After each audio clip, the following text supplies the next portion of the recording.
नमस्ते दोस्तों। डर की सच्ची दास्तान में मैं आपकी दोस्त एक नई कहानी के साथ फिर से आपका स्वागत करती हूँ। आज की कहानी है आखिरी बस, मौत का सफर। तो फिर शुरू करते हैं। रात के 11 बज चुके थे। भाई अब तो कोई बस मिलना मुश्किल है। अगर आज की आखिरी बस जरा लेट छूटी होगी तो शायद मिल जाएगी, वरना आज की रात मुझे यही बस स्टॉप पे बितानी पड़ेगी। ऐसे अपने मन में ही सोचकर नागेश अपनी बैग ठीक की और सामने के बेंच पर जा बैठ गया। लेकिन नागेश को कहाँ पता था आज वो मौत का सफर करने वाला था। नागेश एक बड़ा ही होनहार लड़का है। उसने अपने जॉब के बल पर गांव में जमीन ली और उस पे घर बनाया है। घर वाले हमेशा से उसके पीछे पड़े रहते थे कि शादी कर लो, लेकिन वो कहता है कि जब मेरी पसंद की लड़की नहीं मिलती तब तक मैं शादी नहीं करूंगा। उसका कहना भी सही था। उसने देखा था उसके कई दोस्तों की शादियां टूट चुकी थी, फिर झगड़े भी चालू रहते थे। इसलिए वह चाहता था कि वह शादी अपनी पसंद की लड़की से ही करेगा। नागेश ने अपनी घड़ी घुमाकर टाइम देखा। 11:30 बज चुके थे। अब उसने बस आने की आस खो दी थी। लेकिन तभी सामने से हॉर्न मारते हुए एक बस आई। शुक्र है बस आई तो, नागेश ने अपने आप से कहा।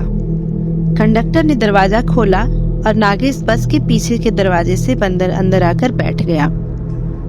टिकट निकली और वो आराम से बैठ गया। लेकिन कंडक्टर ने कहा, यह बस आज रास्ते में ही रुकेगी, आखिरी स्टॉप पर नहीं जाएगी। आपको बीच में ही कुछ इंतजाम करना होगा। इसके इंजन में खराबी है, बहुत गर्म हो चुका है। नागेश की परेशानियां खत्म नहीं हो रही थी। रात बढ़ रही थी, परेशानियां भी बढ़ रही थी। उसने सोचा जो होगा देखा जाएगा। इतना सोचकर खिड़की से बाहर देखा। ठंडी हवा चल रही थी, काफी अच्छी लग रही थी। उसने सामने बस में देखा तो ड्राइवर के पीछे कोई बैठा था। खड़े होकर देखा तो एक औरत थी। इतनी रात को इस रास्ते पे कोई औरत, नागेश ने अपने आप में सोचा। उसने सोचा ड्राइवर या कंडक्टर का कोई रिश्तेदार होगा। अब नागेश को खुद पता नहीं था बस आगे जाकर कहाँ छोड़ने वाली थी। रात के 12 बज चुके थे। बस एक जगह कर्र की आवाज हुई और बस रुक गई।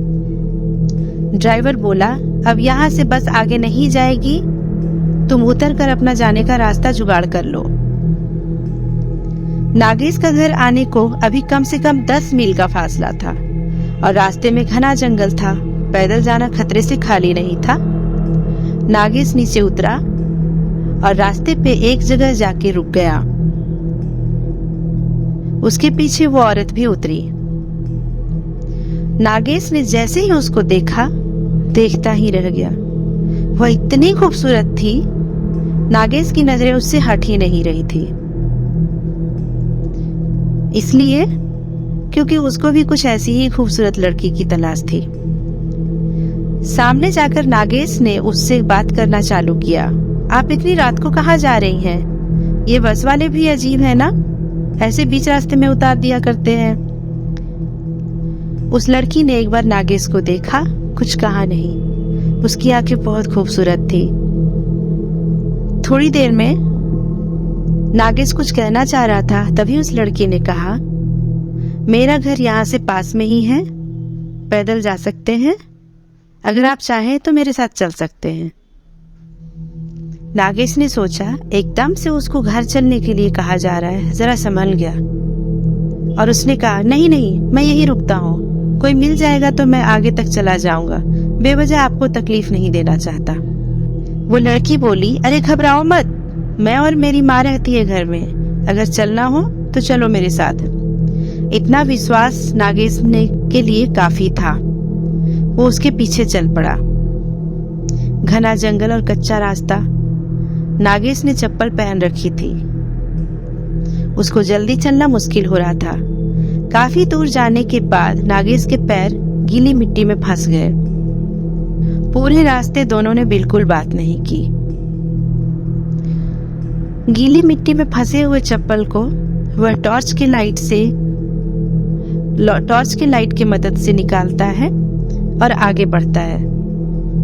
सामने भयंकर अंधेरा था, कुछ भी दिखाई नहीं दे रहा था।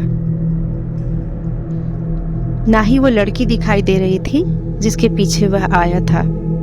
उसने आवाज लगानी चाहिए, लेकिन आवाज क्या देता और किसको? वो नाम भी तो नहीं जानता था उस लड़की का। हे भगवान, अब मैं क्या करूं, कहाँ जाऊं? नागेश खुद को कोसने लगा। नागेश ने अपने मोबाइल में देखा, अब तो बैटरी भी नहीं थी ज्यादा और नेटवर्क भी नहीं था उस जंगल में। टॉर्च के काम आएगी, इतना सोचकर उसने मोबाइल बंद कर दिया। आसपास उसने देखा और जंगली जानवरों से बचने के लिए एक चढ़ने लायक पेड़ देखकर उस पर चढ़कर बैठ गया।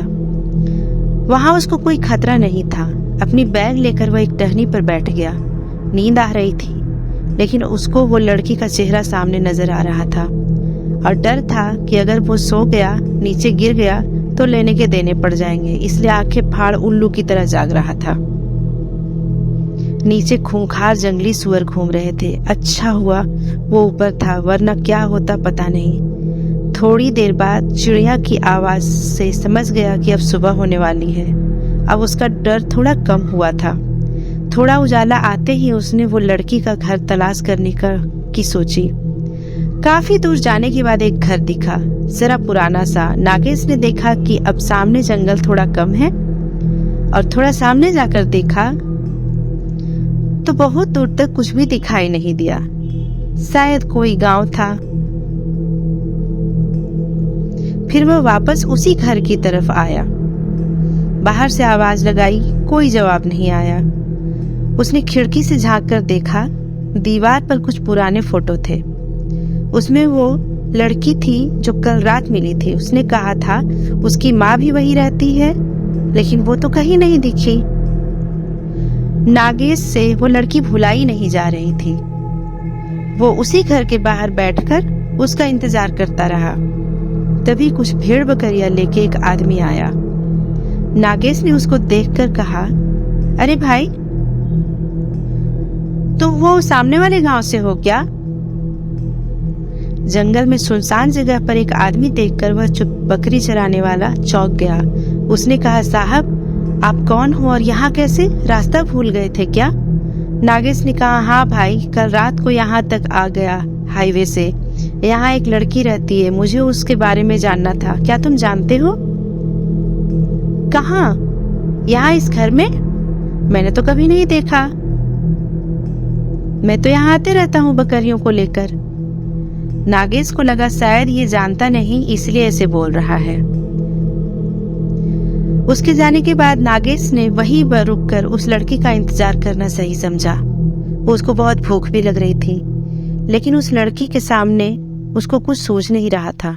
शाम होने आई।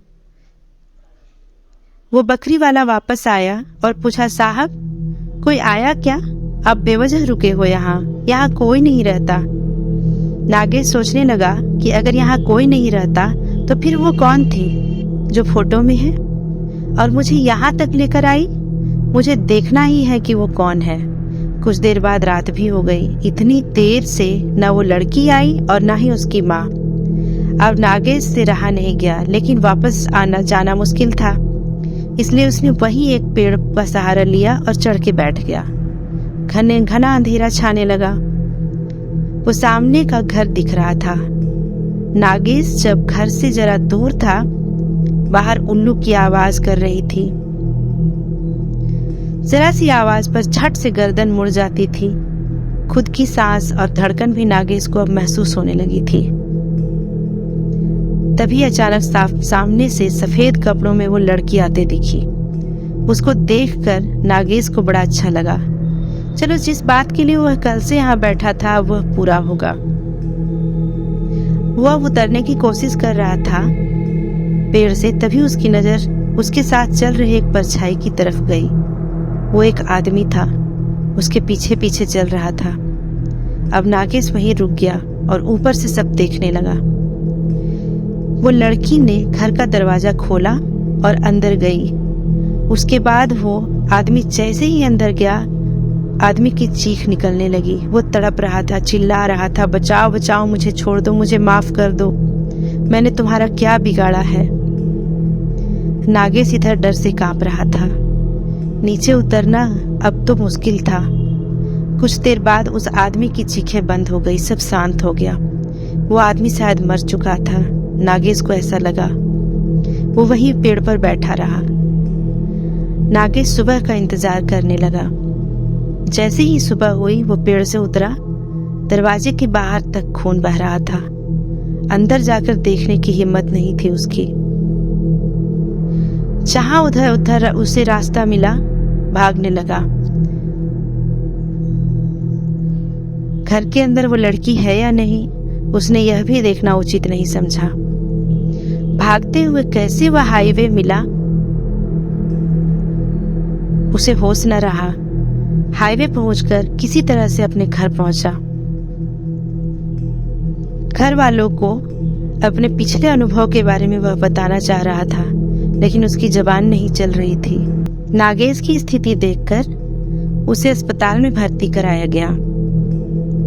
किसी को कुछ समझ नहीं आ रहा था कि उसे क्या हुआ है। डॉक्टर उसे पागल करार दे रहे थे और पागलों का ट्रीटमेंट चालू कर दिया था। इधर गांव में बकरी चराने वाला उस घर की तरफ से गुजरा और तसल्ली करने के लिए उस घर के अंदर झांका कि कहीं वह आदमी अंदर तो नहीं। बाहर खून बह रहा था और अंदर झांक कर देखा तो भयंकर नजारा दिखा। वह वहां से भागता हुआ गांव की तरफ गया। वो लड़की अंदर ही थी। वो आदमखोर बन चुकी थी, खून ही खून था। वो जानवरों जैसे मरे हुए आदमी को खा रही थी। बकरी वाले के मुंह से चीख निकली। वह लड़की शैतानी लड़की थी। उसके सफेद कपड़े भयंकर लाल हो चुके थे। खून से लथपथ हो बकरी चराने वाला अपने गांव की तरफ भागता हुआ गांव के लोगों को कुछ बताना चाहता था, पर वह भी कुछ बता न पाया। उस खूबसूरत लड़की के अंदर काफी शैतानी शक्तियां राज कर रही थी। इस तरह से नागेश और उस बकरी चराने वाले को काफी खतरनाक अनुभव मिला। दोस्तों, यह कहानी कैसी लगी? अपने अनुभव हमें कमेंट में जरूर बताएं। धन्यवाद।